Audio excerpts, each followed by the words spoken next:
Hi,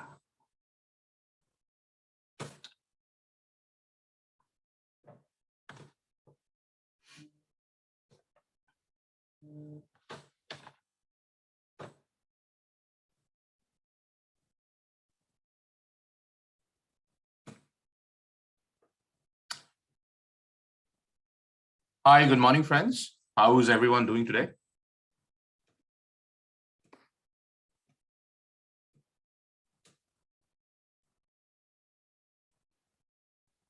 All right. Okay. Christopher, Joe, thanks. I hope I am audible and my screen is also visible. Okay, thanks, sir. Yeah, I'm thank you. Thank you for asking, Tori. All right. Okay. Nice. So I think we are expecting a lot of participants today. However, it's already 10. So we will start the session in about 5 minutes. Is that fine? We just want to wait for like five more minutes and then we'll start. Okay, thank you. Thank you. Okay, so we'll start by 10:05.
All right, friends. So it's already 10:05, and I think we should start now.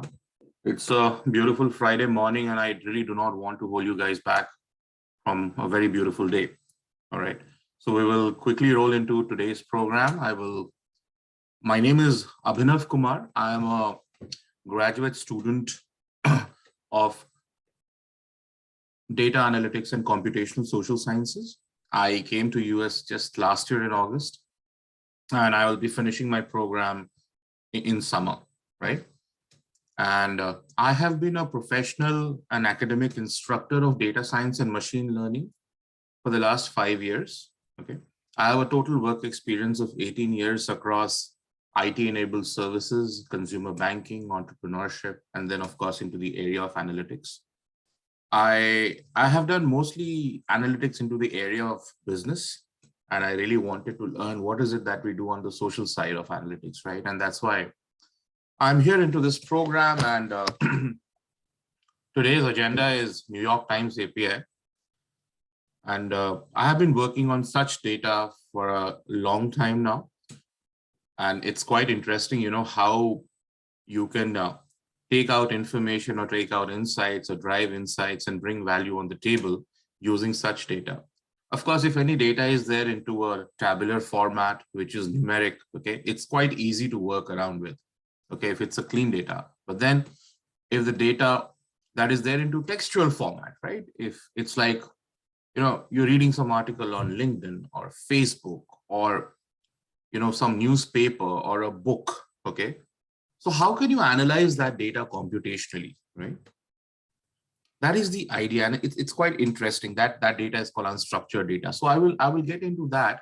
However, just to start with, if we can have a quick round of introduction from everyone, your name, what are you doing at UMass, and why are you here into this session? What are you expecting?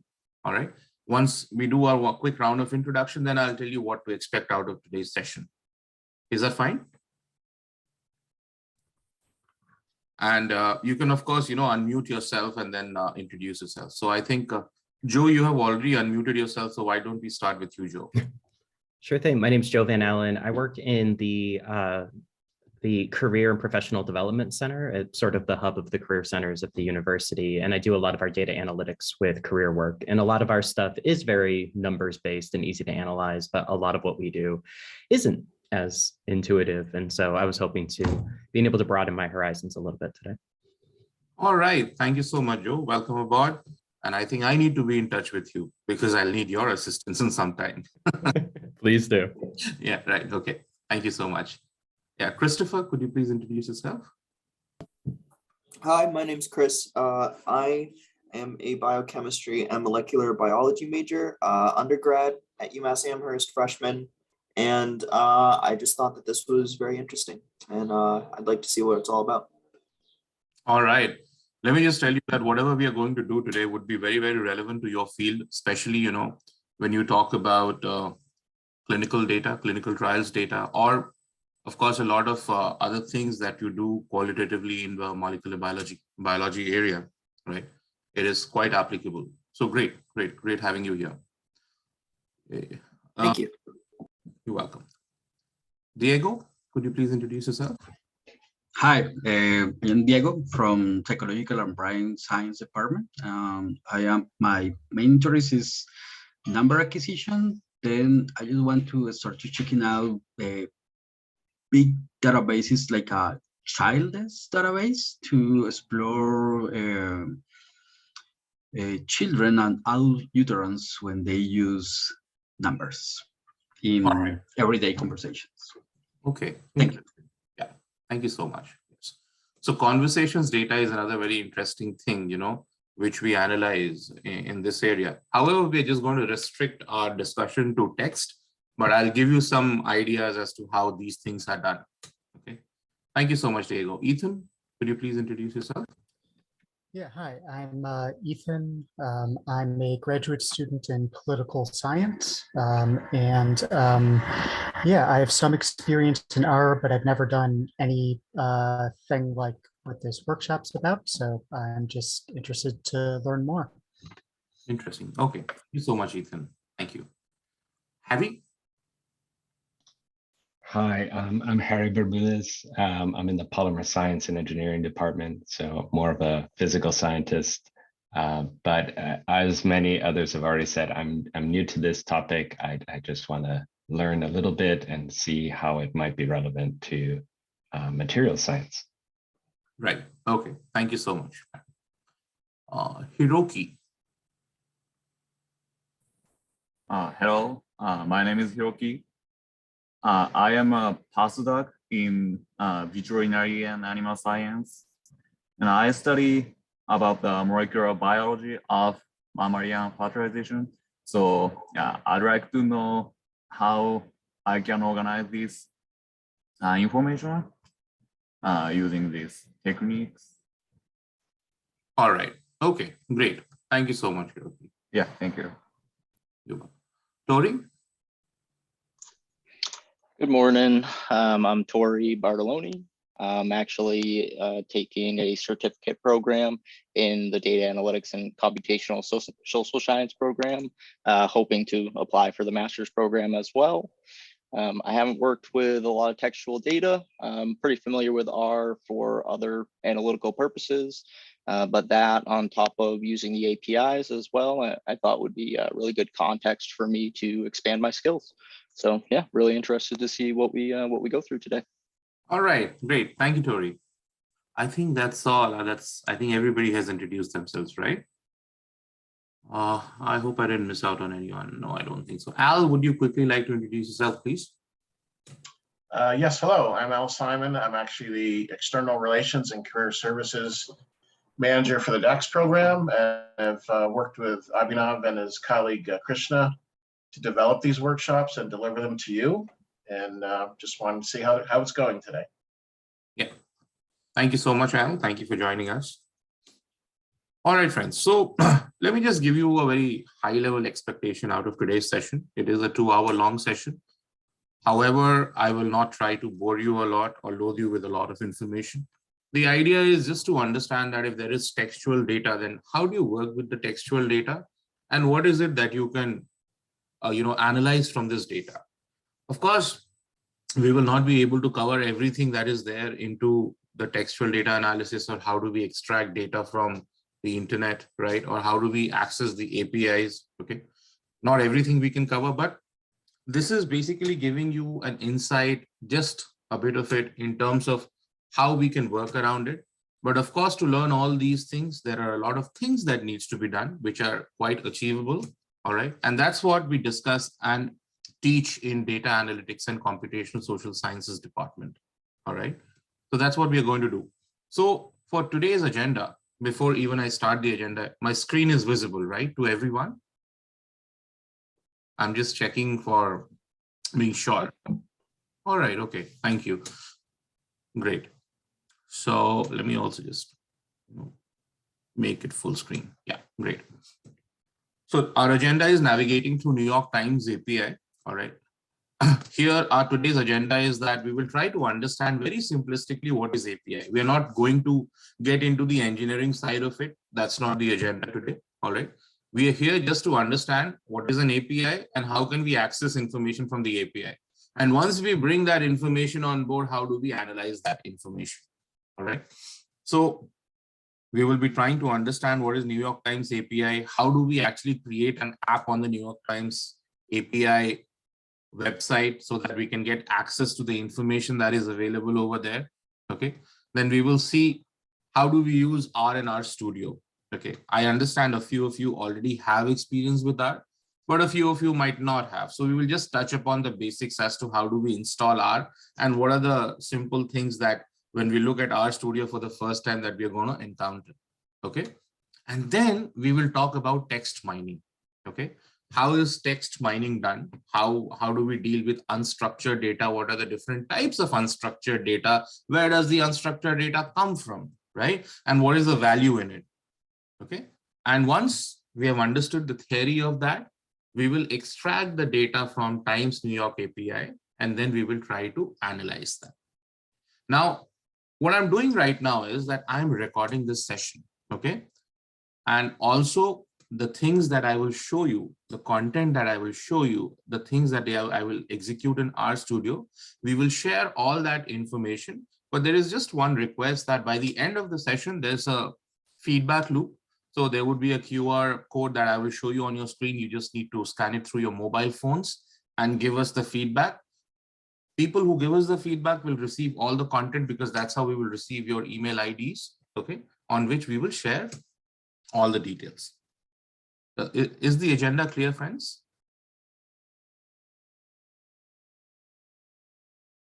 Yeah, you can just put your answer in the chat window, yes or no. If you have any question, you can just quickly ask me a question. All right, okay. So one thing, what I will be doing is that during the session, I will be explaining you the concept, and then I'll stop for any questions that you might have. All right, if at all there are questions, then we will address that later. I mean, in case if you have questions after the session also, you will have our email IDs where you can send our questions, or you can actually come to the DACSS department, meet us in person, and then we can discuss it further. Okay, so let's start the API session today. So what is an API? What does API stand for? API stands for Application Programming Interface. Now, very simple examples of API is always around us on a daily basis. You know, we use smartphones, right? We might be using Android phones, or we might be using iOS phones, right? So we are there on social media platforms. We might be there, we might not be there, right? So there's Facebook, there's Instagram, WhatsApp, Twitter, Slack, right? These are a very simple and a very high level examples of API. What does it do? So imagine that this is you. Instead of a laptop, just consider to be a mobile phone, right? And these apps are sitting on your mobile phone. Now, if you want to search for something, suppose it's Google, right? And you want to search for some information, what do? You type that information out, right? And that information hits the API. Okay, it'll hit the Google API. And then, of course, you need to have internet available for that. Once you hit that API, okay, and this API access has been given to you because you have already downloaded the application on your system. Okay, so once you hit the API, that API will further send the query to its database. Okay, from there, it will try to fetch the information and get it back to you. That's what simplistically an API does. Okay, so it's like a software intermediary that allows two applications to talk to each other. That's it. That's what an API does. Now, the point is that, hey, why would anyone do that? Why would anyone try to share the data? We will talk about that in some time. Okay, we will talk about that in some time. Now, what is Times New York API? Do we all know what Times New York Times is? Do we all know what New York Times is? Okay, great. So it's a news daily, and of course there are multiple things. So they are available in print format, and they are also available in e-format, right? Now, so what does New York API Times does? New York API Times provides access programmatically to us for various types of data that is available out there, so that there could be analysis, research, and visualization could be done. On New York Times API, there are 11 different types of APIs, right? And I will show that to you what they are today. So there are archives, there are articles, there are books, there are communities, there is something called for movies also, there is something, an API. There is API for top stories, there are APIs for news, right? And whatever your research question is, or whatever your agenda is, okay, you can just connect with the API through the New York Times app, okay? And then you can try to fetch that data depending on it, and you can use it. Now, the only challenge with New York Times API is that when you try to access the API, suppose you're trying to, you know, extract some news, okay, for the last 2-3 months or last 1 year. When we get the data from the New York Times API, we might not get the complete article, okay? We might not get the complete article. However, we will get some information about it. Okay, just 1 minute, friends. Could you just give me a minute? Just 1 minute, please.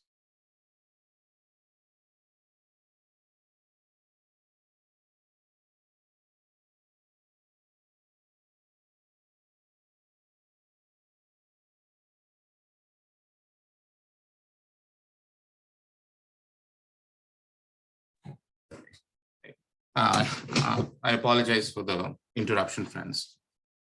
Right. So I was saying that in New York Times API, when we try to extract the data, suppose we have tried to extract information on some world event for the last 3 years, we want to see what are the articles that have been published, and we want the data of that articles. So when we try to access that information, we will not get the complete article. We will get a gist of the article. Okay. But then there would be links available in the same data set that we are trying to fetch from New York Times API, which will give a link to those articles. So we can use those links to get the complete article itself. All right. So in today's session, what we will do is we will just try to work around the gist that we have. Okay. The paraphrasing that has been done about the whole article, we will just look at that, or the head of the article, we'll just look at that and then try to analyze it. So when you get all the information and the content, you can try and pull the complete articles and then try to experiment with it. Okay. Any questions till now, friends?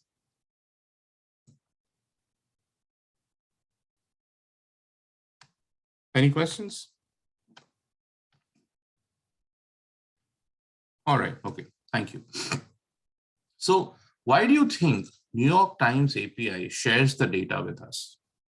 Why does it allow free access of the data?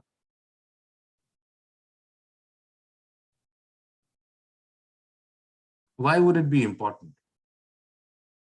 Generally, I mean, it says, data is the new oil, right? And whosoever will have the maximum amount of data will be able to, do a lot of things. Yes, creates dynamic engagement with information, right? So the agenda of any platform like New York Times API, right, is that that's an organization whose job has been to provide the right information and put that information into people's hands, right, so that they can consume it or use it. But they're also interested in figuring out how is it that we can collaborate with public at large. And they also want to understand how does public want to consume this kind of an information in future? Are there some different types of visualizations which are very easy to, showcase so that people can easily consume the information?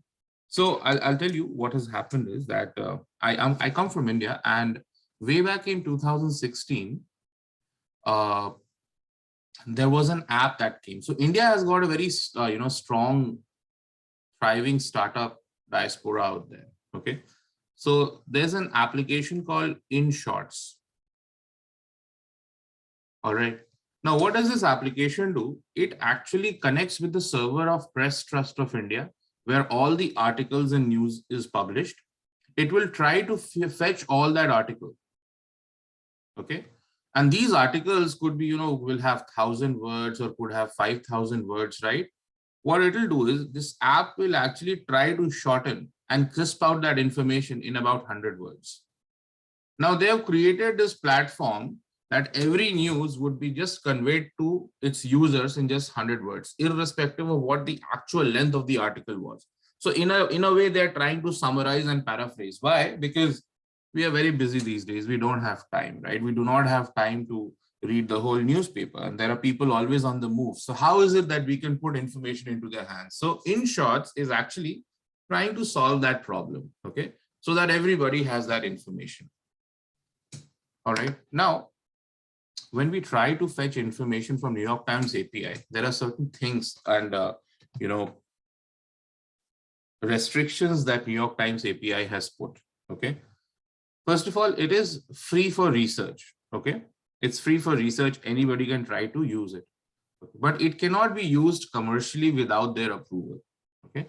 If you're going to use it commercially, then you will have to have certain arrangement with the New York Times, which you can, of course, do on your own at your own accord. However, for research purposes or for learning purposes, anybody can use it. So on any given day, they will allow you to fetch about 4,000 articles, okay? Or 4,000 news pieces or any kind of an information per day. You will be allowed, okay? And every one page that you fetch, that will have 10 articles per page, okay? It will have 10 articles per page. Why I'm sharing this information? Because when I will show you the functions that we are going to execute in R, I'm going to ask you a few questions. Okay. And I might ask you to do some calculations. So kindly keep a pen and a paper ready with you. Okay. And you will be able to answer it. And that's why I'm sharing all this information. Okay. And suppose if you want to extract multiple pages. Okay. So suppose if I'm trying to extract 30 pages, which means I'm trying to extract 30 articles. So what Times New York API says is that between 2 pages of extraction, there should be a gap of 6 seconds. All right. So I will show you how do I manage that gap of 6 seconds when we are trying to extract information from hundreds of pages. All right. All that we will do.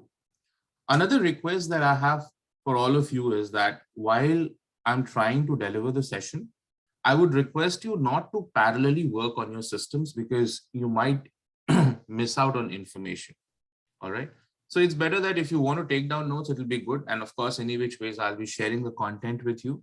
So you will get everything along with the recording to go over again and to understand what we did in case you feel you have missed out on something. All right. Any questions, friends, till now?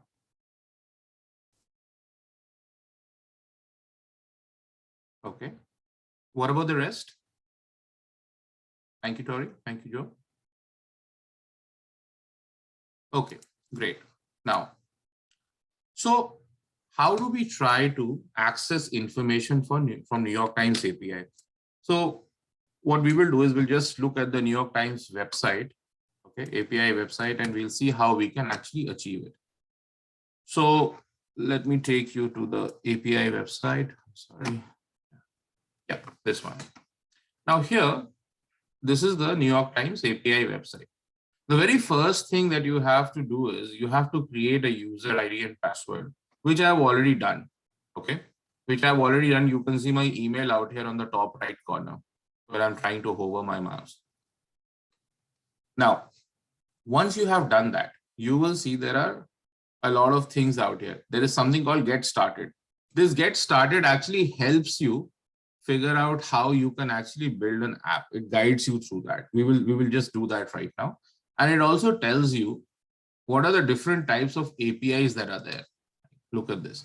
So here you will see all different types of APIs. There is archive, there is article, there are books, there are communities. See, even I have not, explored all these APIs or the sections that are there.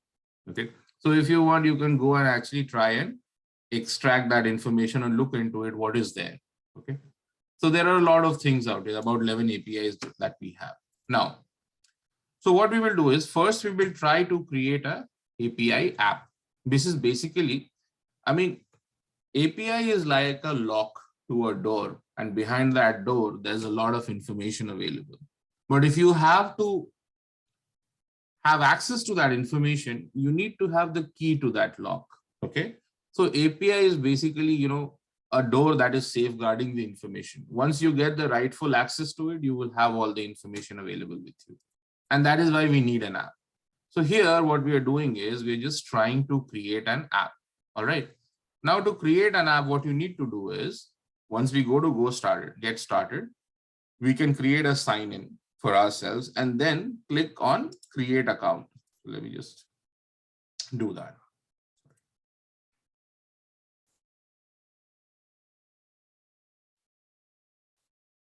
All right. Okay. Now here, what we need to do is we need to put our name. So let me just put some random name over here. So I have already actually created my account, so I don't need to.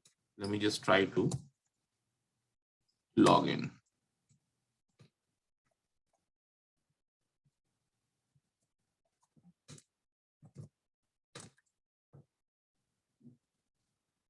Harry, do you have a question?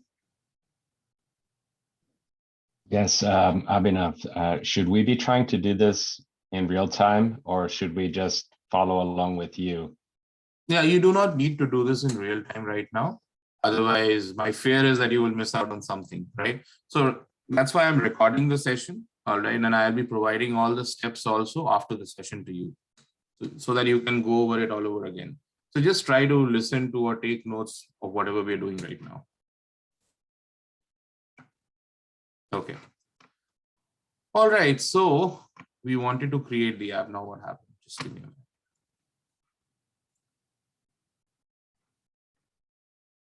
Okay. Now, once we have signed in, what we need to do is where you see the email ID here, if you do a drop down, you will see something called apps. Just go on apps.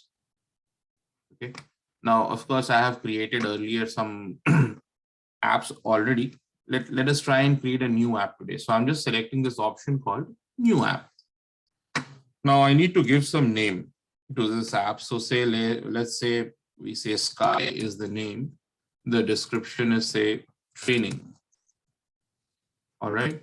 I'm just giving some random arbitrary name. I really do not want to give any specific name right now. Now here it will ask you after this, what all APIs do you need access to? So my suggestion is that when you are trying to do this, enable everything. Enable all the APIs. Do not leave anything. Because again, later on, you might need to come back and enable the rest of the things that you had left out. So I always, I'm always greedy for information. I try to access as much as possible. That's what we do. And then you just simply save it. Now, once you save it, right, you will see that your app is created. It's that easy. Your app is created. And here is the key. This is the key to the app. Now, this is a key which you should actually keep safe and secure. And this is the key that we will use in RStudio that will help us connect with the API. All right. So I have a different key. I will not be using this key. You will see what my key is. Okay.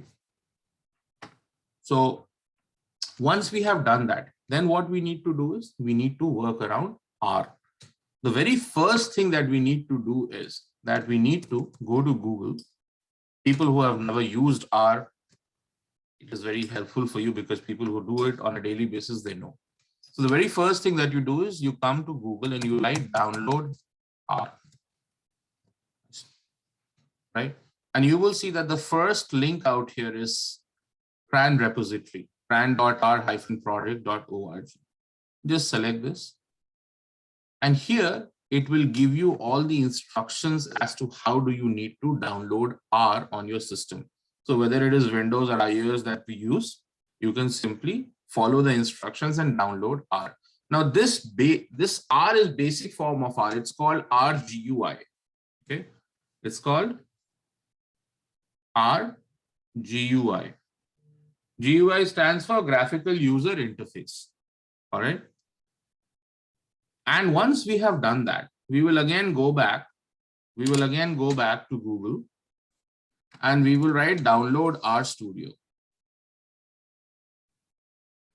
And the very first link that we see, that is called download RStudio IDE. IDE stands for Interactive Development Environment. Okay.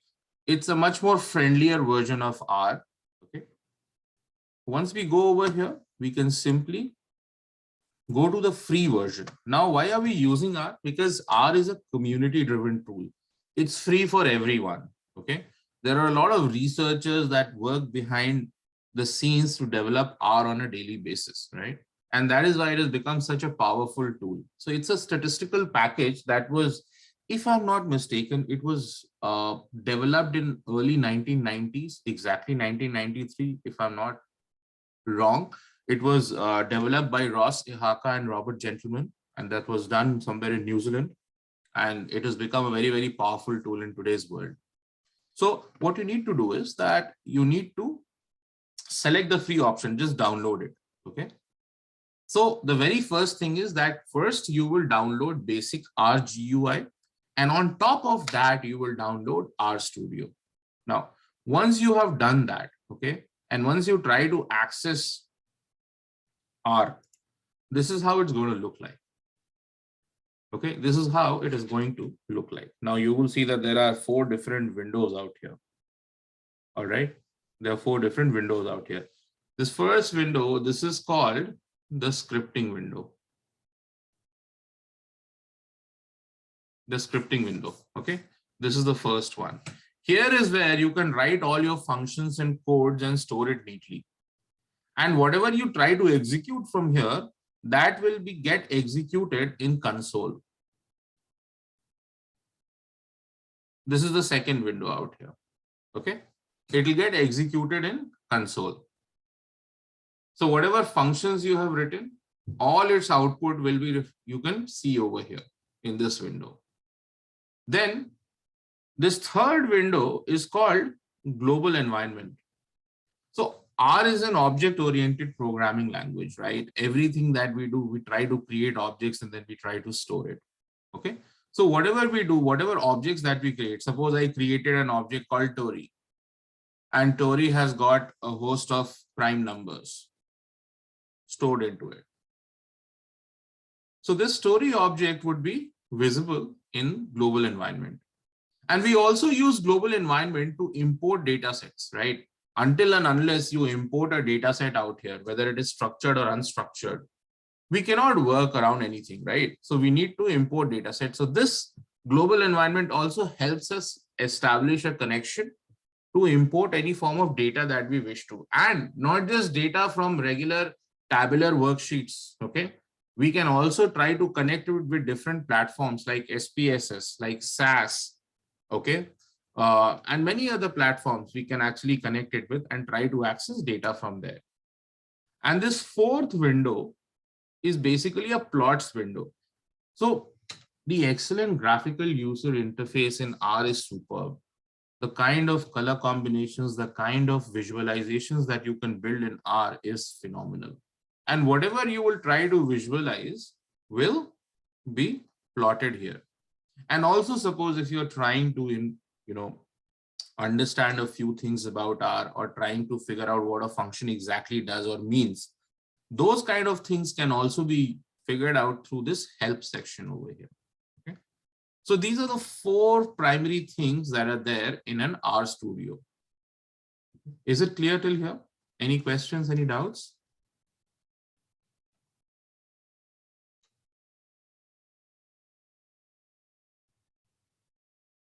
Yeah, Christopher, I will show that to you. I mean, in due course, we will be doing it. I haven't imported any data right now. So once we do that, then you will be able to see. Okay, is that fine? Okay, thank you. Now, coming back to the presentation. So we have understood what R Studio is. All right. Now, there is one more thing that I want to show you in R Studio. There is something called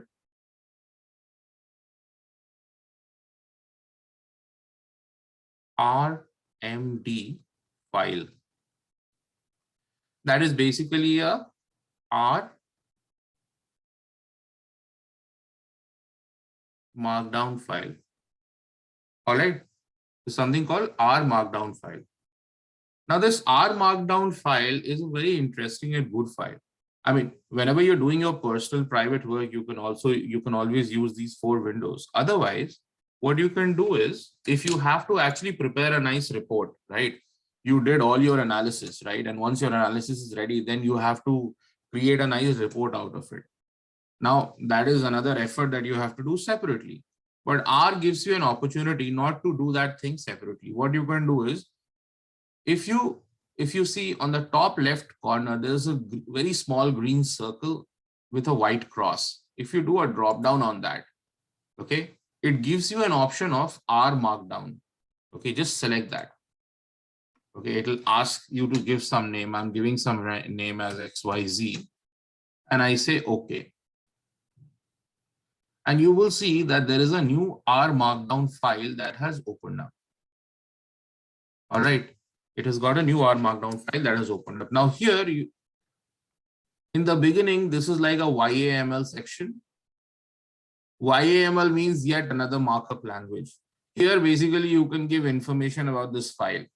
You know, what is the title of it, who has created it, what is the date. And once you try to prepare a report, would you like to have it in HTML format or PDF format or PowerPoint format, whatever. Okay, all those things are possible. So it gives us a lot of, flexibility in creating reports also. So we do not have to, we do not have to separately analyze and then separately work on creating a PowerPoint presentation or an HTML output.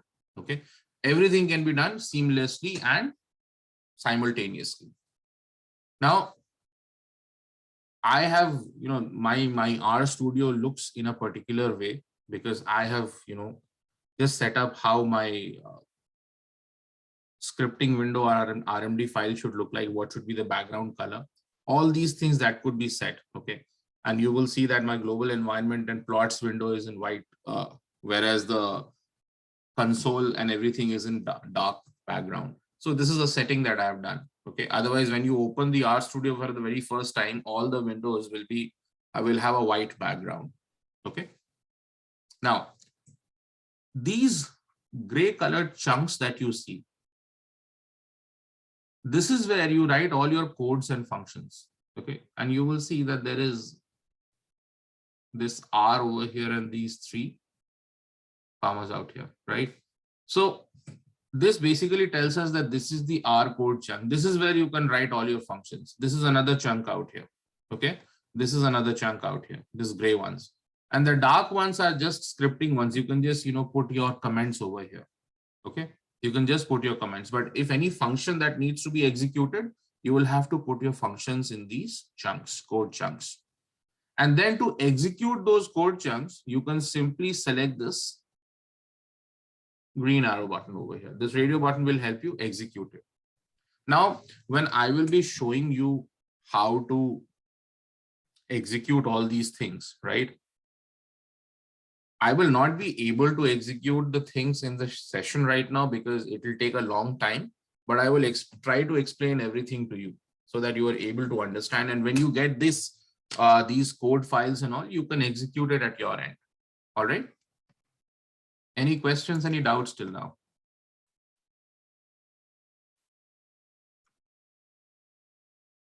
Any questions, friends? Just quickly put your yes or a no in the chat window and it will be helpful for me to understand. Okay. All right. Okay. So now let's go back and try to establish connection with New York Times API, right? So here, what I'm doing is I've already created a code chunk. Okay. I've created everything over here. Now in the YAML section, I've given the name as NYT API. Okay. The author is Abhinav Kumar. I had prepared this on a particular date because we have already had few sessions. But the good thing is that, I have evolved these codes for you in a way that it is getting better with every section, every training session that we are doing, right? So it has evolved a lot. Now, you do not need to do anything with the first code chunk. You leave that.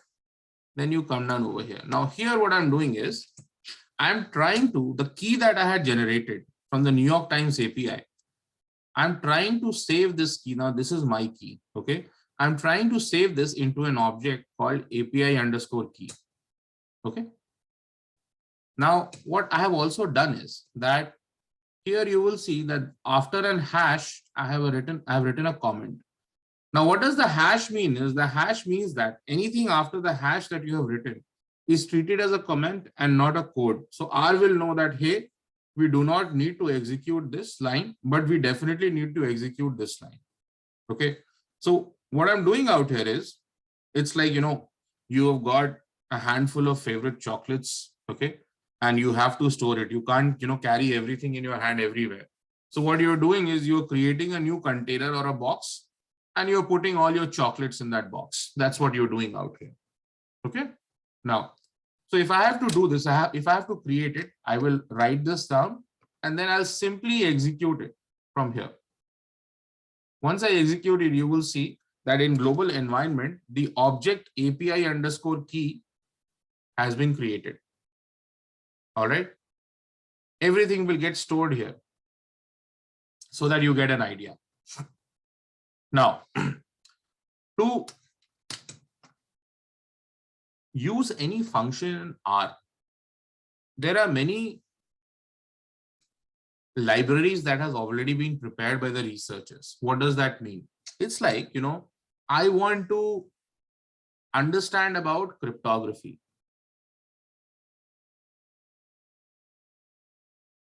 Okay. And I have no knowledge. And imagine that there is no internet in the world. We are in that era right now. Okay. So what will we do? What we will do is we'll probably go to a library. We will try to figure out where is the cryptography book. we will take the book from the shelf, we will open it and read it, right? And that's how we will be able to understand what cryptography is, assuming that, it's an easy book to understand. So this book is basically called a package. What is a package? Some good researcher has already written lines and lines of code which can help you achieve certain things. Like suppose there are certain data points and you want to calculate what is the average of those data points. So somebody has done the job of heavy lifting in terms of writing a code that can calculate the mathematical average or mean of those values. All right. That is basically called a package. And in that package, there are functions that we can use to achieve our agenda or whatever we want to do. So our work has become really easy. Okay. And we don't have to reinvent the wheel all over again. We don't have to write codes or functions from scratch. And that is why we use platforms like R, because it is super easy. And it uses just simple English language to do things. So it's not even difficult to learn. Like, there is C++, there is Java. And by the way, I am not a formally trained coder or a computer scientist, right? I come from a business background and I really do not know how these tools work. But I have been able to, learn tools like R or Python, right? Because they're super, super easy to use. And they use simple English language. I mean, when I'm doing any programming in R or Python, I can simply write English statements and my job is done. It is that easy. That's why we use these tools. Now, so to access information from New York Times API, first of all, we need to install some libraries. So one of the libraries is called NY Times. Okay. One of the libraries is called NY Times. And now to install this library, what you need to do is you need to use the function install.packages. So you write install.packages. All right. And then within bracket, within double quotes, you write the name of the package. So you will see that I have hashed out these things. Okay. So when you get the codes, okay, you just remove the hash and then execute these lines. And all these packages will get stored on your system, installed on your system. So we need a package called DevTools because the NY Times library is not hosted in CRAN repository of R. It is not a part of, so CRAN is a repository where all R packages reside. Okay, that's the address for all the packages. However, the NY Times is not there. It is basically in GitHub, another collaboratory platform. Okay, it is stored in GitHub. So from GitHub, we can actually try to extract it. And that is why we need to have DevTools as a package first. Once we install DevTools, then we can install NY Times. And in NY Times, New York Times package, the data that is there is stored in JSON format. Now, there are many formats of data. I'm sure we have seen Microsoft Excel. We know what are CSV files. We know tab separated files. We know text files, right? .txt files. So JSON is also a very complex data structure. Okay. Now, if I have to give you some visual, how does it look like? And it is not to overwhelm you, just to show you how it looks like, right? So let me show that to you quickly.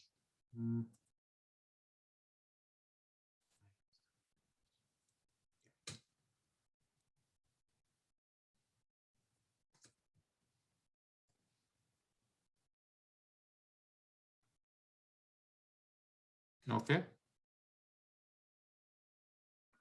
All right. So this is a good example, right? So you will see what is happening is that the data is getting nested within other data sets. It is getting nested. It is basically held up in such a compact form that it's easy to do data exchange at some speed. All right. Because these things have always been a challenge, and computer scientists have developed new methods to exchange data.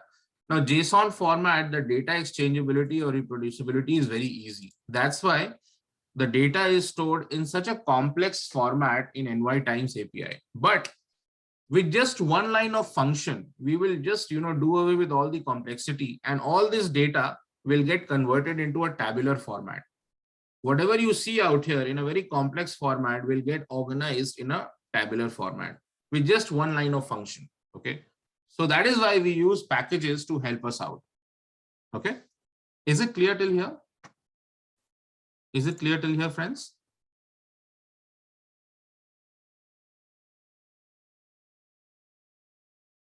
Great. Okay. So going back to RStudio. So once I execute this, now the thing is, right now what you have done is that through this install packages function, right, we have installed the packages locally in our system. Now, each time that we have to use that package, we have to use a function called library. And within that, just write the name of the package. Okay, library ny times. That's what I'm doing. Library ny times library JSON light, because we are going to use the JSON type data. That's why we have to use this library also. Okay. So what we are doing is, first we install the package, and this just needs to be done once, not each time, just once. Once you have installed the package, it will reside on your system. Each time that you use RStudio, it will still be there. But each time that you have to use it, you will have to invoke the package. How do you invoke the package? Using the library function. Okay. Now, in R, there is another very useful package called tidyverse. Okay. This is a super efficient package to do data manipulation, to clean data, to organize data. I can't tell you how powerful this package is and its value. By the way, we have a program, or we have a coursework called Data Science Fundamentals, okay, in our course in DACSS department, where we extensively learn how to use this package for data manipulation. Okay, it's very, very easy. I remember when I used to initially write codes in R, probably my codes will run in hundreds and hundreds of lines, right? Because probably everybody has got a different way or logic of writing their own functions.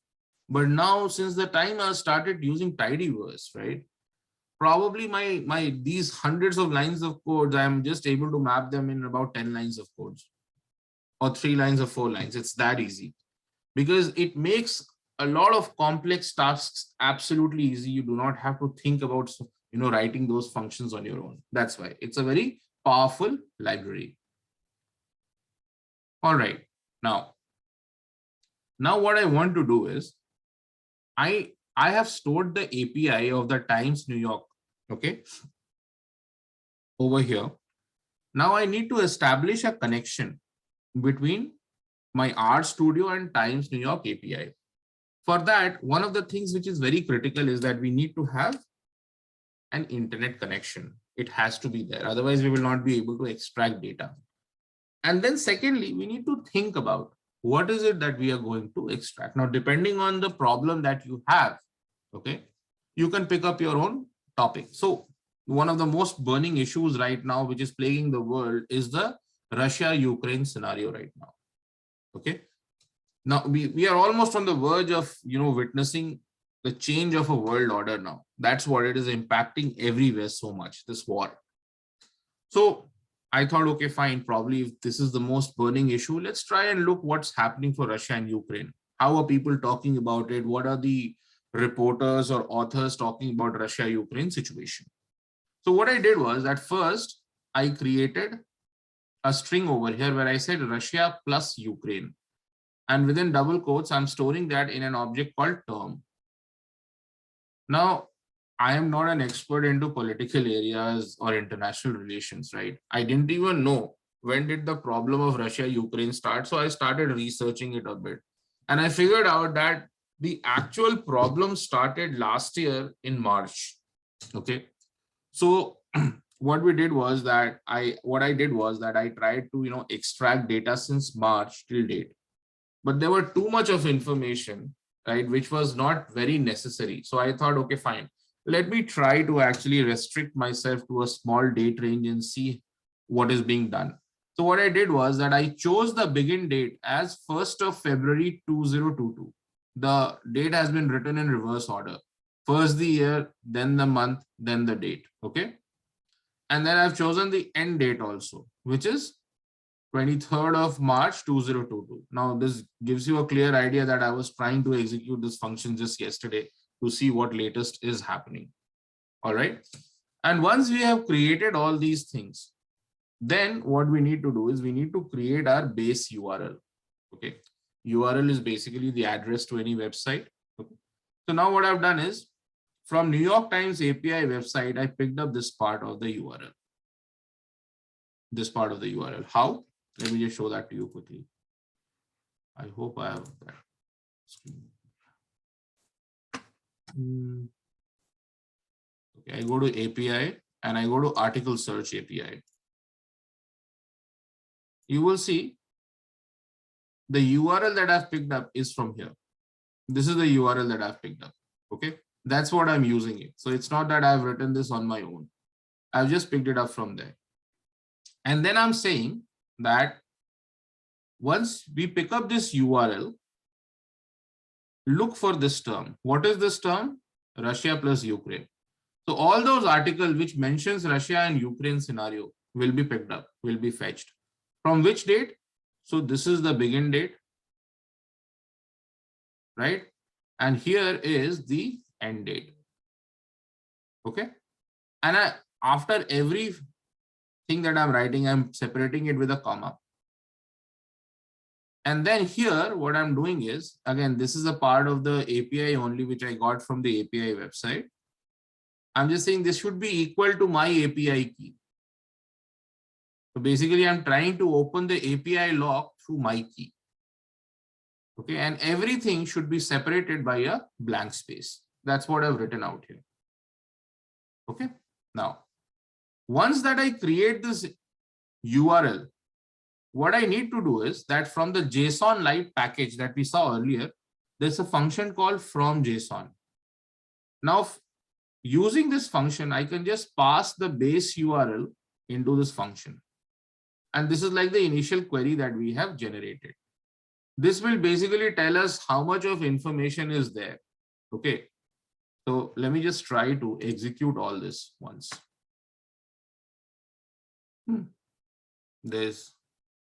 Is there some mistake? Oh, there is some error because I did not invoke the package. Let me just invoke it. Okay, this I have done. This I have done.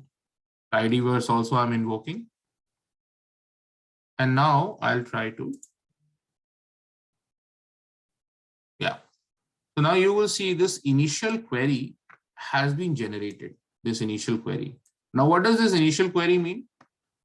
So I'll go in global environment and you will see that there's a small blue circle with a white colored triangle. If I just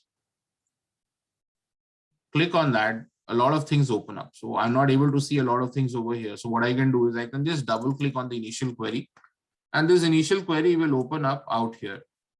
Okay, in our scripting window. And the most important thing out here is the response. Now, if I click on response, you will see within response, there is a meta section. Okay. If I click on meta, it basically tells us hits. How many hits are there? So there are 1790 hits. Now, what does 1790 hits mean? 1790 hits mean that there are 1790 articles. That's what we have tried to extract. We have tried to extract the details of 1790 articles, which means I told you earlier that per page there are 10 articles, which means that we will have to extract 179 pages from Times New York API. Makes sense? Are you with me?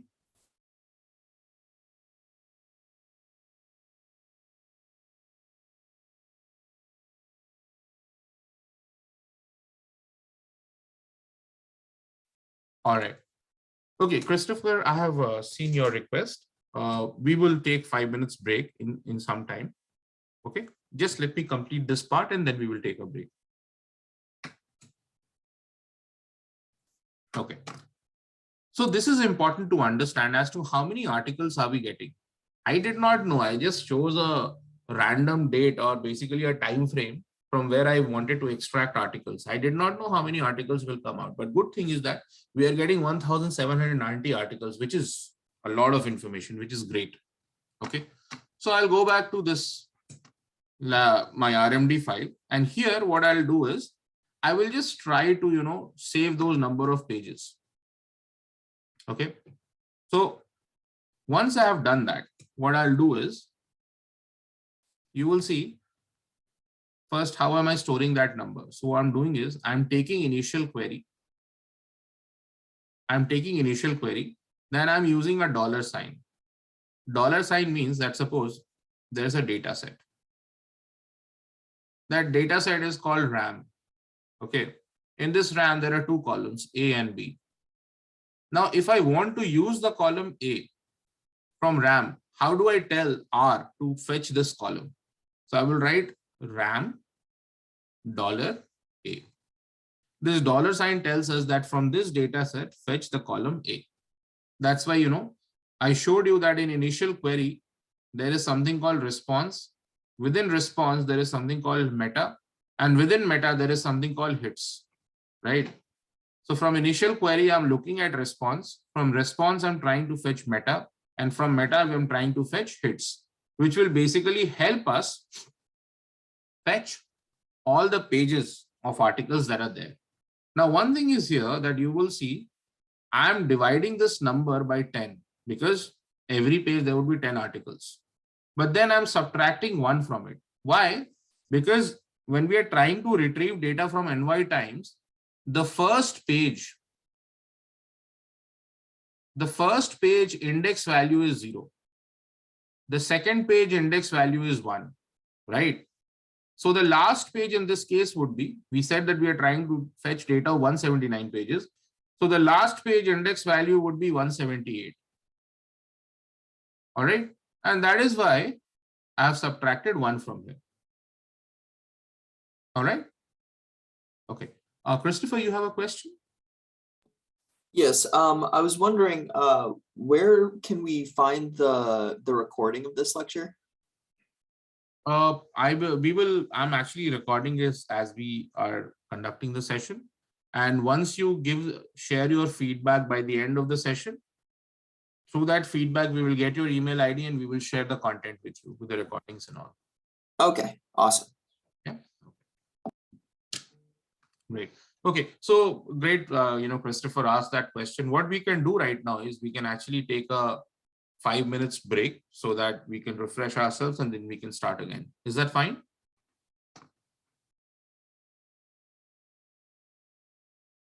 Is it okay to take a break right now? Okay, so we will take a 5 minutes break. By my clock, it is about 11:03. So let's try to come back by 11:08. Okay, break till then. Thank you.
All right, so it's already 11:08. Should we start now? Can we start?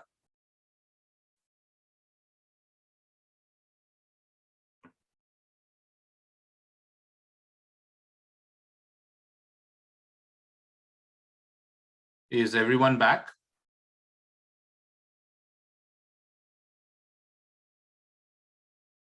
Okay, thank you, Joe. Just waiting for the response from others. All right, Christopher.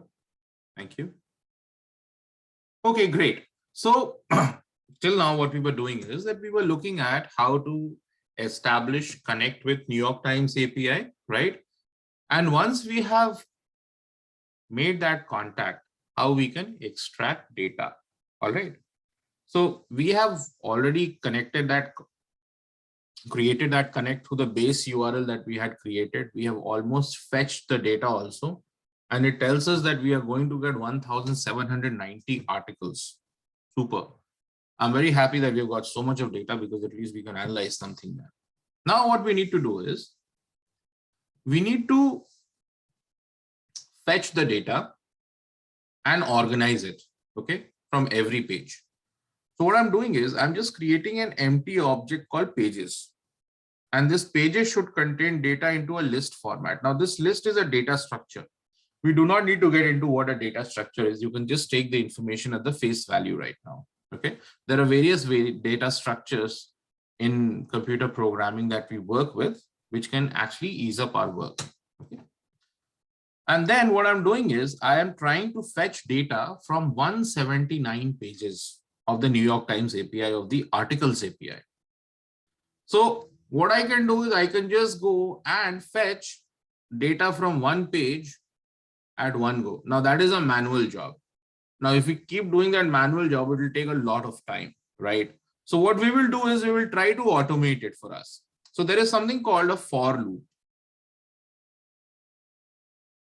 There is a for loop that we can write. So I'm writing it as if that from page number 0 to page number 178. Now, why I'm saying page number 178? Because the first index page starts with 0 in the API section, right?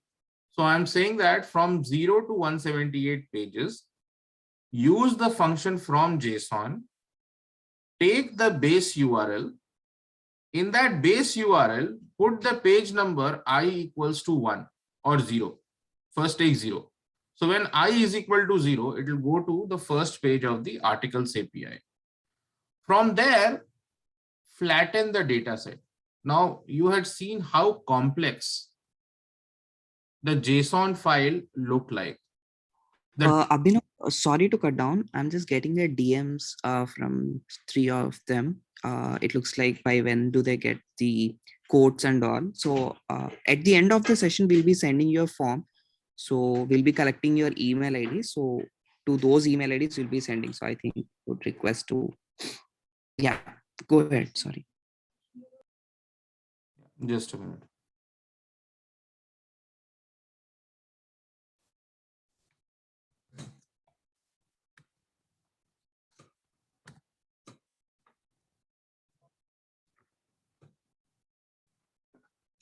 All right.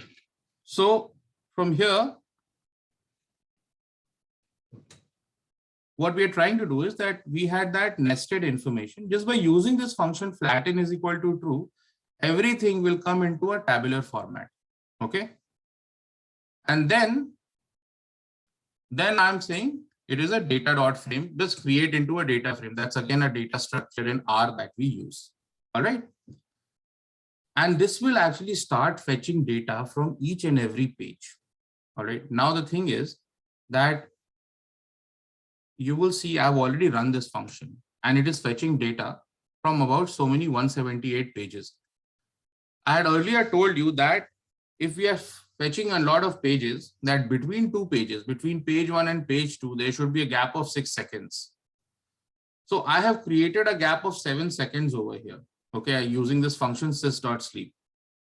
And then it is fetching. So between two pages, there is always a gap of 7 pages. All right, there is always a gap of 7 pages. Sorry, 7 seconds, my bad. So now if there are 7 seconds gap in so many pages, it'll take so much of time. That's why I'm not running these codes in the session right now. Now that all our data has been executed and has been fetched, okay, we can try to analyze that. But this is an unstructured data. This is an unstructured data. So here, how do we tackle the unstructured data? For that, we need text mining. Okay. Now, in the world, the majority of the data is unstructured data. So any transcript that you look at, any book that you look at, any emails that you write, okay, any social media content that you see, any speech that you see, any interviews or survey that you conduct, that is all unstructured data. All right. And there's a lot of value in analyzing that data. That is why text mining or natural language processing is becoming so important. So if you look at personal assistants like Siri, Cortana, Google Home and all, or Alexa for that matter, how are they doing? How are they basically, interacting with us? Because we have worked and trained our systems using that unstructured data. That is why text mining is important. Great. Having that understanding, if we get an unstructured data, what do we do? So we've got an example out here. I'm sure all of us would have read this statement sometime in our lives. All the world's a stage and all the men and women merely players. They have their exits and their entrances, and one man in his time plays many parts. Now, of course, this was written by Shakespeare, right? But now, if you give this statement to an English professor or person who is into language or linguistics, and not linguistics exactly, but language or literature, this person can just go on, explaining the meaning of this sentence for hours and hours and all. But the moment you give this to a statistician, the statistician says, hey, you know what? This data is in an unstructured format. Let me try and put some structure to it. So what the statistician does is the statistician removes all the words, unimportant words, which are repeating maximum number of times. He'll just remove that, or she will just remove that and pick up the important words. So here, the statistician picks the word world. Now, how many times does the word world appear here? Once. So he writes it world out here and the frequency of that one. Looks at another word called men and says its frequency is 2. But I see that men is only used once. Why do you think the frequency of the word men is twice out here?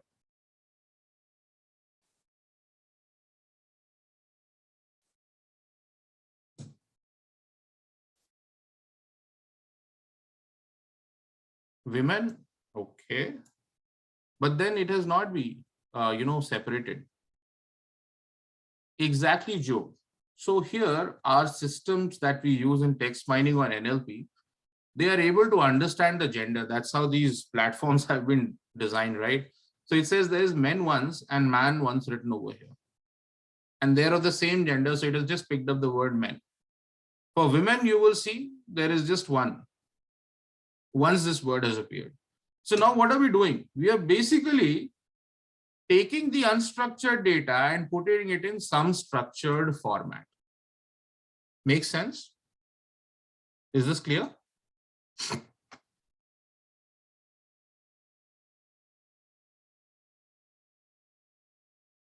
So how can we actually bring the data from structured to unstructured format? The first thing that we need to do is we have to do data cleansing. We have to do data cleansing. Now, in data cleansing, what do? We have to remove the quirks of the language. Many a times, you would see that there is something written. Suppose you were trying to fetch the data from Amazon. Okay. There is a new, very interesting product that has come. Everybody is trying to buy, but you want to understand whether you should buy it or not. So what you can do is you will just go on Amazon and you will try to look at the customer feedbacks. Now, in that feedback, it is not very important that your spellings should be correctly written or not. People do not care. Somebody was trying to write music, but missed out I from here. So you have to be careful whether the words are complete or not, the spellings are correct, whether they are in the proper case or not, whether it is a lower case, proper case, or uppercase. Like this is lower case, this is proper case, this is uppercase. So generally what we do is when we are trying to do any kind of processing or data cleansing, we try to bring everything to lowercase. on one platform. Okay. Then if there are any punctuation or special symbols, right, these are not very important for our analysis. We can just remove that. But just to give you some interesting insight, okay, question marks and exclamation signs can actually mean a lot into the data that you're trying to analyze. We're not going to get into it. It's just an extra information that I'm giving you. Along with the words that we are, analyzing, if there are certain special characters like question mark and exclamation sign, they can add more value, more information to your analysis. The system is able to analyze that. So it totally depends contextually whether you want to keep it or whether you want to remove it. And of course, any filler words, connector words, pronouns and all, right? Very regularly appearing words are not very meaningful or very important for our analysis. So we can just remove that. Okay. So this is how we actually try to clean the data. And once that cleansing is done, then we put it into a structured format. Okay. That is called document term matrix. Now, what is a document term matrix? In a document term matrix, you can take the documents to be the articles. Okay. The articles, every article that we fetch is a document. And that document will put in every row. So if there are 179 articles that we are trying to put, there are 179 documents, and we will try to put it in every row. And whatever terms that we have created, like we said, we will remove the filler, we will remove filler words, connector words, stop words. If numbers are important to be removed, we will remove that. If special characters need to be removed, we will remove that, right? And then we will get terms out here, which will be in every column, right? And the collection of these documents, in text mining world is called corpus. These are some technical jargons, okay? These are some technical jargons. The collection of documents or the collection of these articles is called corpus. Now you will also see that in this term document matrix or document term matrix, right? Every term will not appear in every article. Like look at this word free. This word free does not appear in first article, but it appears in the second article and it has been used once. The word keyboard appears 4 times in the first article, appears 3 times in the second article, but in the 100th article, the word keyboard does not appear. Because these are all different articles and not everybody will use the same word, right? That is why they are basically frequencies that we are getting out here. Okay, these are the frequencies. So this is how we try to organize and structure our data. Is this clear till here? Is this clear till here? All right. So now what we will do is we'll go back to our studio and then we will see how we can work around this. So now what we have done is we have fetched all the data from all the pages, and then using all the pages, in every page, there are 10 articles, right? There are 10 articles. So what I'm doing is I'm using the function called row_bind, rbind_pages. And through that, I'm passing the code pages over here, or the object pages, which we had created earlier. All right. Now what it will do is that suppose this is the first page and there are 10 articles. This is the second page and there are 10 articles. This is the third page and there are 10 articles. So using this function, what it will do is it will take the second page, the 10 articles, and using this rbind_pages, it will put it under the first page. Okay. So here we will get the next 10 articles. Then what it will do, it will take the third page and will put it over here below this. So it's like a big data set that we are trying to create. Okay. And I have stored all that into an object called all NYT search. Okay. Now, from there, I want to figure out, like every article that has been published, some would be published into the news section, some could be published as a video also, who knows, right? And then it has been transcribed. Probably something appears in editorial, something appears in opposite editorial section.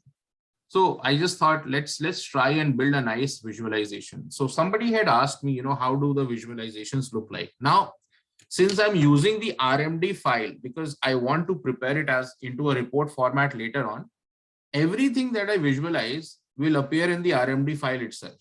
If I was not using an RMD file and I was just using a simple R script window, that would have appeared in the plot section. Yeah, Tori, you have a question? Yeah, do you mind showing us the structure of the for loop output, so the pages object? I'm just kind of curious what that actually looks like. Okay. That actually I have not executed. I had actually executed before the session. Gotcha. So that's why I'm not able to show that to you right now. However, when you will execute the same line of functions that I'm doing it right now, you will be able to see that data set. All right. No problem. Thank you. I was wondering, what's the purpose of using the rbind_pages function to cluster all those pages under one entity? What advantage do you get in doing that, I wonder? Yeah, so the advantage is that right now 1790 articles are spread across 179 pages, which means there are 179 separate data sets. I'm combining 179 data sets and bringing it into one big data set so that we can easily analyze the data or manipulate the data, right? Okay, so it's like executing the program on one data set instead of doing it for each individual one? Yes. I see. Okay. Okay. So basically, I'm just creating one big data set so that I can work on that itself directly. Okay. Now, so what I've done out here is I just wanted to, build a visual over here. So I just wanted to see in what all sections are the articles appearing, right? So we can see that maximum articles, more than 60%, are appearing into the news section. Okay. Then we have something in op-ed, which is opposite editorial, then in briefings. Interestingly, there are videos also that have appeared so much, and those videos have been transcribed into text, and that's why it is appearing in New York Times API, right? So great. I'm just trying to get some idea. This page is called exploratory data analysis. Okay. So I have written a function over here. I'm not going to explain what this function is exactly doing because that will take a lot of time right now. But there are some very interesting visuals that you can prepare. It's a simple bar chart, but it communicates so much with us depending on our question that we are trying to answer. Once we do that, right, I want to understand date-wise, okay, how many articles were published. Okay. So what I'm doing is I'm taking that one big data set, which I've just created using rbind_pages function, right? From there, I'm trying to create this interesting bar plot, which is basically what it is doing is, let me just try to zoom in this out, this plot. What I've tried to do is I have kept all the dates on the y-axis and the number of articles that have been published. Okay. So I am looking at a data from 1st of February 2022 till 23rd of March 2022. All right. And you will see on 24th of February, more than 75 articles were published. There's so much, I mean, across the globe, people are talking so much about it, right? There are so many different people who are writing about it. There are so many people who are motivated. If you look at it, I mean, probably till here, there were not more than 15 articles. But then after 14th of February, it has certainly, become very heated up discussion, or a lot of things are probably being discussed over here. Okay. So exactly between 14th of February and 23rd of March, we are witnessing that a lot of many more articles that are being published. So at least now what is happening is I'm getting more information, more insight. Okay. How are the articles, has the velocity increased or not? Are people taking interest in this area or not right now? Some basic questions we're trying to answer over here. All right. Then what I want to do is I want to see who are those authors, okay, who have written these articles and how many articles have they written. Okay. So using the same data set, the all NYT search, right? What I'm doing is I'm trying to create a plot over here. Now this plot is quite interesting. Again, simple bar plot, but this bar plot tells me who are those people who are actually writing these articles. So you will see that maximum articles, more than 50 articles have been published by the Associated Press. Then the next probably 30 articles or just about 30 articles have been published by Natasha Frost. But by the way, friends, I have been trying to extract this data since 1st of March 2021. Natasha Frost is someone who has written the maximum number of articles. Because I've tried to fetch the data from the past as well. That's why I know. It is just that yesterday I tried to change the function and I tried to change the time limit also. That's why it is showing less number of it. But Natasha Frost actually talks a lot about this topic because she has been talking about it since last year. So there are so many people, right, who are writing so much, right? More than 10 articles or 20 articles. Now, we are very interested in understanding what are these people talking so much about Russia-Ukraine situation. We might not be very interested in people who have just written 1 or 2 articles. It might be important, it might not be totally contextual. If you want to go down to that depth, you can do that, okay? But here, for our purposes, what I had done was that I had taken only those cases where people have written more than 10 articles or 15 articles that we can actually decide, right? Now, we can also look at these numbers or this thing in a tabular format. So there's a table out here. And in this table, it shows us the name of the authors and the number of articles that they have written. I have arranged all this in a descending order. And we can actually, extract data of all these people. What have they written? Okay, what have they written? Now, here again, what I'm doing is, like I said, Natasha Frost wrote 30 articles. So what I'm doing is from this NYT data set, okay, I just want to extract the articles that Natasha Frost has written. Okay. And in that data set, there is a section called lead_paragraph. Remember, I told you that in New York Times API data set, you will not get the complete article. You will get a link to the complete article, but you will not get the complete article. So what we're trying to do is we're only trying to analyze the lead paragraph. Okay. What is the gist of that article that has been published? So I'm just trying to extract that for Natasha Frost for all the articles that she has written. And I'm storing that in an object called NAT. Similarly, I'm doing it for other authors. Their names are over here, right? It's the same line of functions that I have repeated over here. All right. And then I'm again combining all those articles into one big data set called art7 using the same function bind_rows. And this is how that data set will look like. Now, these are the important columns that we want to use for our analysis. We have the date when the article was published, who is the author, that is here, and what that author had written in a gist format.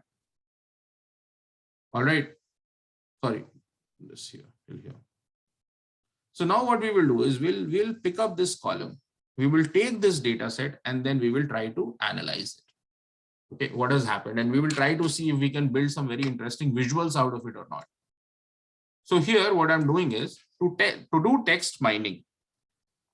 To do text mining, we need a package called TM package. Again, what will you do to get TM package on your system, friends?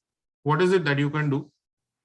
How can you access the package, this TM package, if you're using it for the very first time? How can you access the TM package?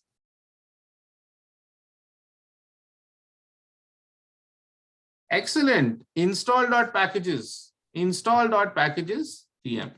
We are going to write this, right?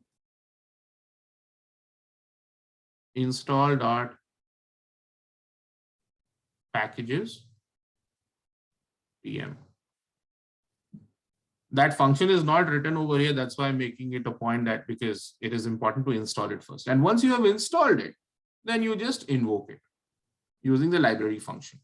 And then we get into data cleansing. Right? So what I'm doing first is I'm using the lead paragraph column from the data set. Okay. And I'm removing everything except for alphanumeric. All the alphabets or the words that are there and the numbers that are there, I just want to keep them. And any special character and everything would be removed from our lead paragraph column. Okay. Just by using this function, it is getting done. We do not have to manually go and remove all those things. Once this is ready, then we will take this column, the column that we saw earlier, and we will create a vector out of it. Now, vector is another data structure in R. Vector is quite important because everything in the world can be represented as a vector. You and me can be represented as a vector, right? If I have to represent myself, say my name is Abhinav. How can you represent Abhinav as a vector? I am 41 years of age. I say I weigh 75 pounds. My God, I don't know whether that's right or not. Okay. Probably I eat 4 meals a day. Okay. I am a man. So for male, I use a coded number called 1. And this is representing me. Okay. This is representing me. Right. So this is a vector. So that is why what I'm doing is I'm just creating a vector out of the column that we have, the data that we have. Okay. And I'm converting it into a corpus. Remember one thing, that there are documents. What were documents? Every article that we have fetched from the API, that is called a document. All right. And the collection of these documents is called a corpus. So now here we have collection of these paragraphs. This is so here you will see that the first article of Natasha Frost is one document. But if we take a collection of these articles, then it is a corpus. All right. So what I'm doing is I'm taking the first article, first document, converting it into a vector, and then pushing that vector into a corpus, a large data set, which the TM package will accept. That's what we are doing over here. Okay, that's what we are doing out here. Now that it is into a vector format, corpus format, we will use a function called tm_map. tm_map. This is basically a data cleansing function. Now here what I'm doing is I'm passing the data set x1 because this corpus is stored in x1, and I'm saying convert everything to lower, everything to the lower case. Whatever whether it is proper case, uppercase, lowercase, everything will be converted to lowercase. I'm saying remove punctuations, remove numbers. Now this is very contextual. If numbers are important, use them. If they are not, you can just remove it. Then I'm saying remove words, stop words, right? All, the, them, and, the, to, a, at, all those words, just remove that. Okay. And once we have removed those words, there would be certain white spaces created, like I am a good boy. Now, what all I'm removing from here? I will remove this word am. I will remove this word a. If we remove these words, right, what is happening? There is a white space that has been created. We have to be careful to remove these white spaces. If you do not remove these white spaces, R will read that there is some character out here. And we don't need this for our analysis. That's why we are saying strip white space. All right. And then now that my data is ready, using a package called word cloud, which of course you will install first, and then you will invoke it. You can use the function word cloud and create a word cloud out of it. And this is how the word cloud will look like. Okay, what did I do? Just 1 minute, please.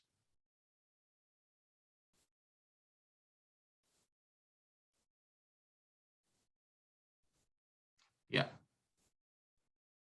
Are you able to see my screen, friends?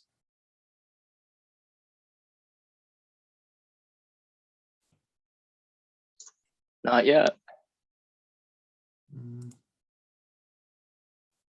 Just now, are you able to see? All right, I think by mistake, I stopped the share of the screen. Anyways, so this is how a word cloud looks like. This is too big. Let me try to. From here, you can see one thing. There are certain words whose size is quite large, okay? And there are words whose sizes are quite small. What it means is the words that have appeared the maximum number of times will have a large size or a scale. But words which have not appeared many times will have a small size. And also words that appeared same number of times, their color and their size would be same. Okay. Now this is a very good way of presenting things, presenting your ideas. Here, what is happening is that there are certain words which are not important for us. We are trying to analyze the situation of Russia and Ukraine. So of course, these words are not very important for our analysis. Ukraine, Russia, Russian, Ukrainian, right? President, probably not very important. We will remove all these words. So while we try to remove all the stop words and filler words, but these words are not important, right? So I'm just trying to remove them. So how can I do that? So first, what I will do is the cleansed data, the corpus, this X1 corpus that we have, we will convert it into a structured format called term document matrix or document term matrix. You remember we had seen in the presentation, right? When documents are in rows and terms are in column, that is called document term matrix. But when terms are in rows and documents are in columns, that is called term document matrix. All right. Now, so here what I'm doing is, once I've converted that, what I'm doing is I'm trying to use the same tm map underscore function, and I've written all those words that I want to remove. I've written all those words that I want to remove. All those things. I don't want all these words. Okay. And then I want to see which are those words which are appearing the maximum number of times. So here, this is the first visual that we are getting. Okay, this one. So here, there is a word called Biden. So of course, it seems like Biden has, or US has got a lot of say. So of course, Biden's name will appear, and probably we will need Biden's name for our analysis. There is one particular word which is, appearing the maximum number of times. And of course, when I had searched for it, it was basically the word president that was appearing so many times. So we had removed that also. So once we remove all those unimportant words, you will see, there could be other words out here like want. You might not want this word just. I really do not know where we really want this word just or not, in what context it has been used. So probably we can actually go back and look at it, why the word just has been used. We can then decide whether to keep it or not. So once I remove certain words, this is how the number of words would have reduced. And this is the new bar chart that tells me that now the words that are appearing the maximum number of times is Biden, said. Said has been said so many times, which means while these authors are writing these articles, probably they have interviewed a lot of people. Probably they have interviewed a lot of very important people, right? And that is why they are trying to say something. So what is it that has been being said, right? So we can, try and figure that out. And we can also visualize this, everything into a word cloud format. Now look at this. This is the word cloud that we have prepared from the cleansed data. Now tell me, what can you actually try to infer from it? Any thoughts? Please feel free to speak up. Looking at these words, what is it that you think you are able to draw insight as?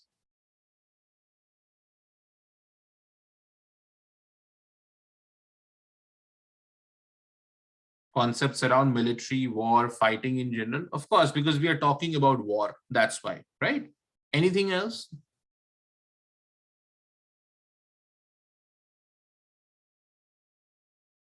I see Zelensky's name being mentioned a lot, many times. Of course, it's very commonsensical since it's Russia-Ukraine war and Zelensky is the premier of Ukraine. That's why his name is appearing so many times. Now here we see that a lot of words that are out here seems to be very, very commonsensical and would appear into a war scenario, right? Because what is happening is right now we are only looking at the gist of all these articles. Okay, we are looking at gist of all these articles. So there is not complete information. There is not much. We might not be able to actually draw a lot of insights, but we can still see that the word Brussels has been mentioned. Okay. Now, why is Brussels being mentioned? Probably we want to understand that. Okay. What happened in Mariupol? This place. This is again a place in Ukraine. What happened over there? Why is it being mentioned so many times? Because its size is bigger than many other words, right? I see a lot of, weekdays being mentioned. Friday, Thursday. I saw Monday also somewhere. Yeah, Monday. Right? There was Saturday also somewhere. Here's is Saturday. Right? Why are these days being mentioned? Again, we are trying to draw some insight. So probably we'll go back and we will try to do some reading in context to figure out what's exactly happening. All right. So that is how we try to do. But then again, I'm saying these are just the gists, right? The whole article has been explained in a few words.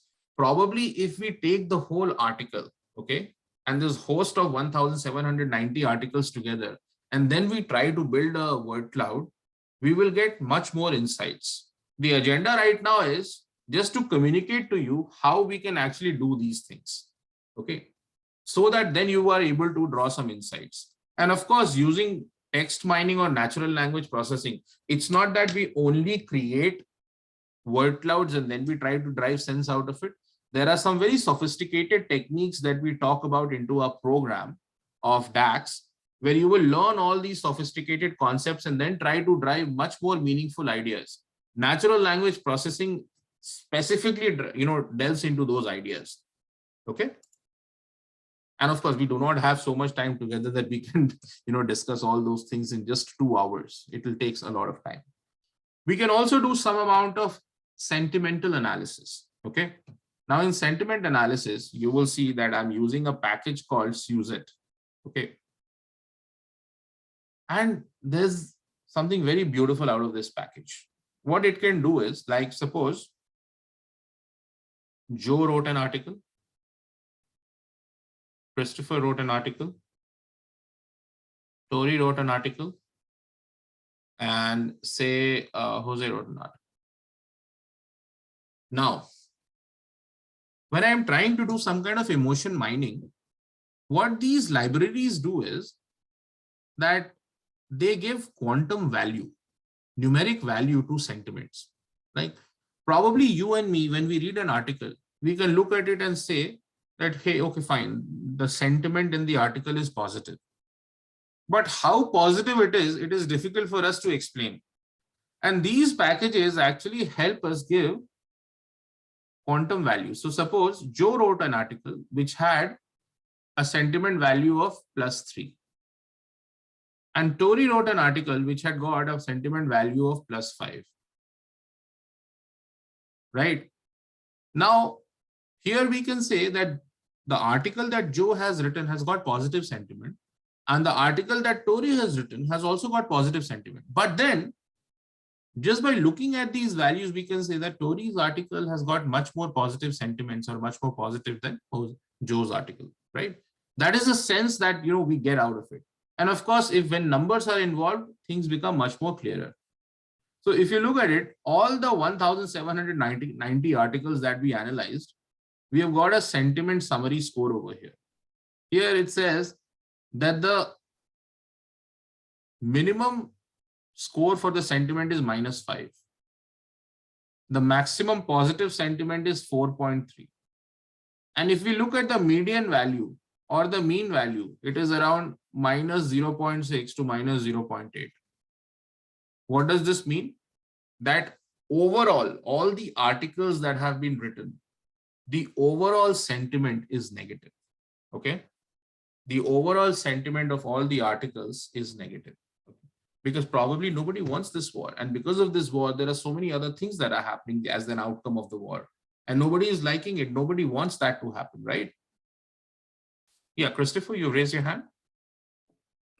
So this measures for sentiment. Yes. And does it do this by like counting the number of negative words or something?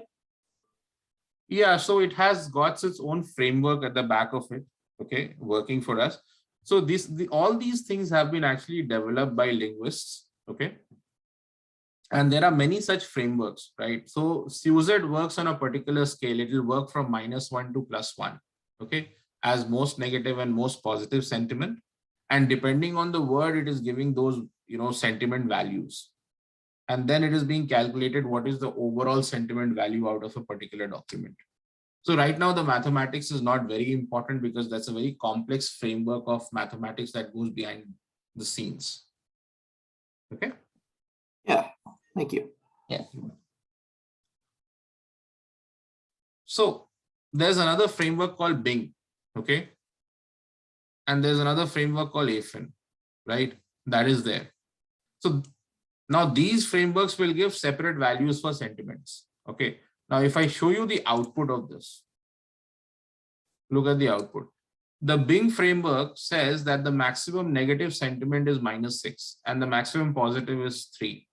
Whereas SUSET said maximum was -5 and minimum was -5, the most negative was -5, and the most positive was plus 4.3. Similarly, AFIN says something different because they are all on different scales. Everybody has got a different framework. You can use any of the frameworks that you want. But at the same time, what we can do is we can analyze all three frameworks on one common platform by normalizing or standardizing the data. All right. So all those things could be done and then try to understand. When I try to actually normalize this, okay, you will see here, I used a function called sine. And on SUSET, Bing, and AFIN, I use the sine function. The function is called sine, right? And here is the output that we get. The first line that you see, the first row is of SUSET, the second is for Bing, and the third is for AFIN. All right. And majority, you will see that there are negative sentiments. Majority, you will see that there are negative. There is only one, probably the first one is saying that there are very few positive sentiments, but majority, the sentiment that is prevailing is negative. All right. But you might just think, hey, you know what? Isn't it very commonsensical? A war is going on. Nobody wants it. We are not directly affected by the war. We are probably affected by the byproducts of the war, but we don't want war, right? Because innocent people are losing lives. So of course, the sentiment is going to be negative. Which author will go and say, hey, this is the good war? Nobody will say that, right? But then what we can do is we can try looking at it at a much more deeper level. Right? So there is something called emotion mining. Right now, we were just looking at sentiment values. Okay. And through sentiment values, we can also figure out who is that author who has written the most negative article? Who is that author who has written the most positive article? Who are those authors who are taking a neutral ground? All those things we can try and figure out through sentiment analysis. We can also do emotion mining. Now, emotion mining is like an NRC framework, which is very, very interesting. Okay. In the emotion mining, right, what you can do is we can look at 8 different emotions: anger, anticipation, disgust, fear, joy, sadness, surprise, and trust. And of course, there is negative and positive sentiments also over here. Now, the first article was the article written by Natasha Frost, and that has been analyzed over here in her article. The paragraph that we had got from Natasha Frost's article, it says that in Natasha Frost's article, there are 0 words for anger, disgust, fear, sadness, and surprise. Okay. So for all these sentiments, there were not even a single word available in her article, which means probably her article is more neutral or slightly positive, right? But then you can see she had written 5 positive words. There is 1 word for joy, 2 words for trust, and 1 word for anticipation. Probably 24th of Feb, when did she write this article? Just a minute. When was this article written?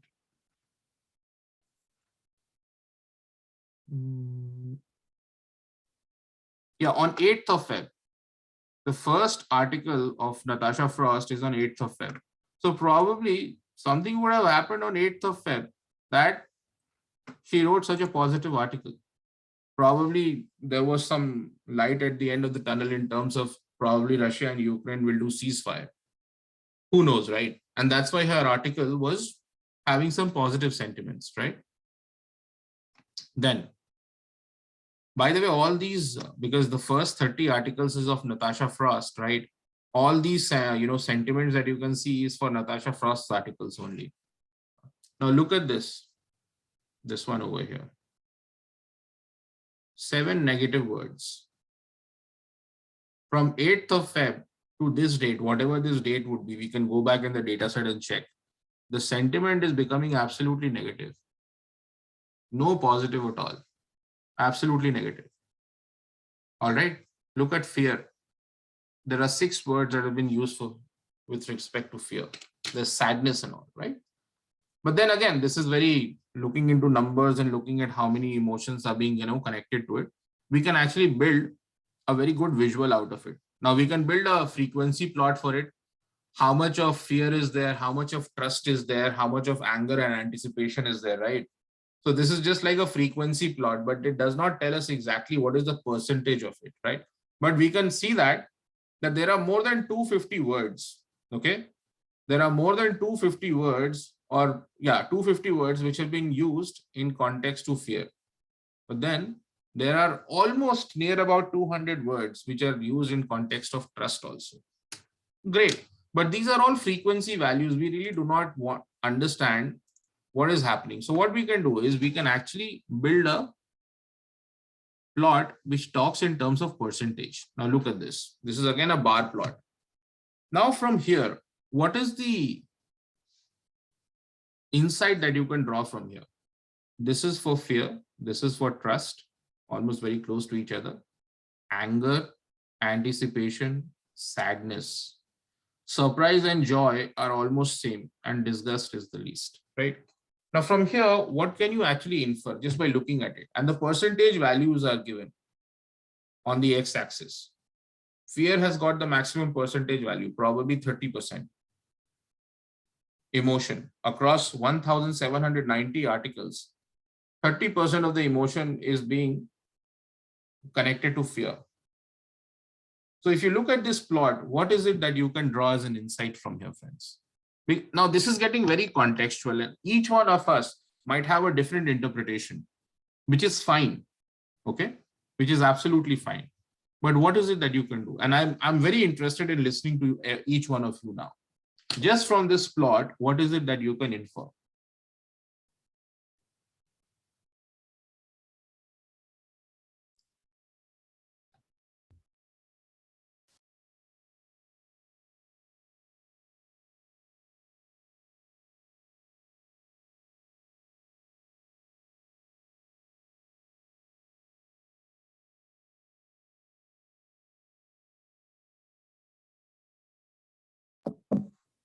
So I think that it's pretty like indicative of like a war for like there's going to be 2 responses. It's either going to be fear or trust, because that's usually what people do when anything regarding a war or that type of threat kind of like comes near. I think that that's very like telling of what's happening psychologically in society. Okay. Absolutely correct. Absolutely.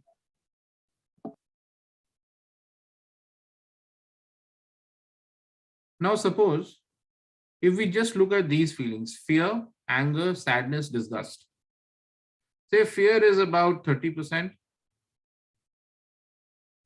Anger would be anywhere around, say, 17%. How much is sadness? Say sadness is about 8%. How much is disgust? Say it is about 4%. How much does this total add up to? About 50. About roughly 50%, right? Or just a bit more than positive, probably, right? Now, 4 sentiments which we can generally associate with negative emotions, right? They are accounting for roughly 50 or more than 50. And there are other sentiments which are accounting for positive, or emotions that are accounting for positive emotions. Now, 50% positive emotion, 50% negative emotion. From that perspective, what insight can you draw?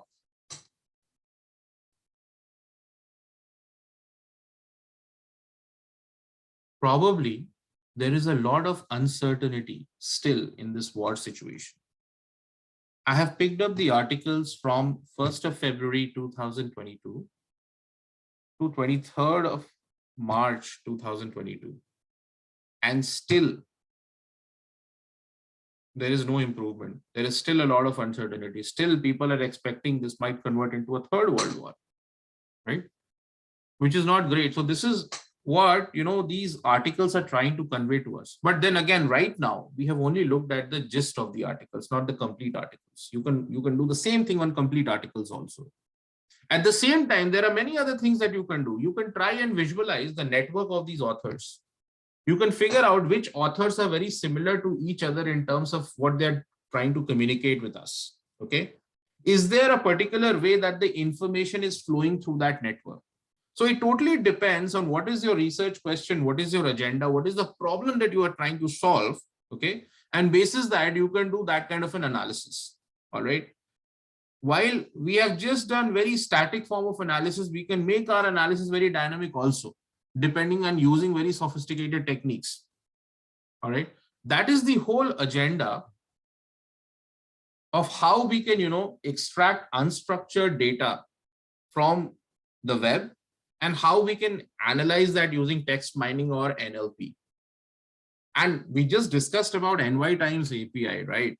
This could be done from any platform. You can actually extract data from Amazon, customer reviews you can analyze, right? Or probably there is any other interesting platform for you, right? Probably you want to fetch data from some research platform. Okay, they might have their own API and you can fetch data from there and utilize it. All right. So this was the whole agenda for today's discussion. All right. This was the whole agenda for today's discussion. Any questions as of now?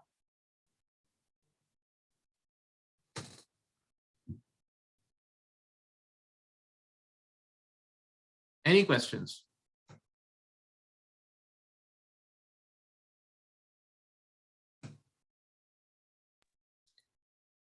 Okay, I think it looks like no more questions. So great. I think thank you so much, Abhinav, for this insight. So for everyone, I kindly request you to fill out this feedback form, because this is something really important for us to improve the course content for the future sessions.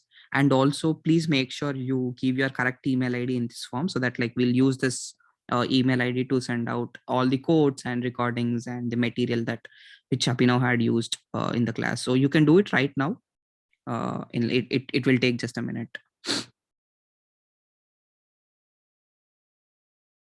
So friends, it is quite important that to get the recording of these sessions, this session, and the content that we have shared through our studio, you're requested to provide your feedback. Only then we'll be able to share these details with you. Okay.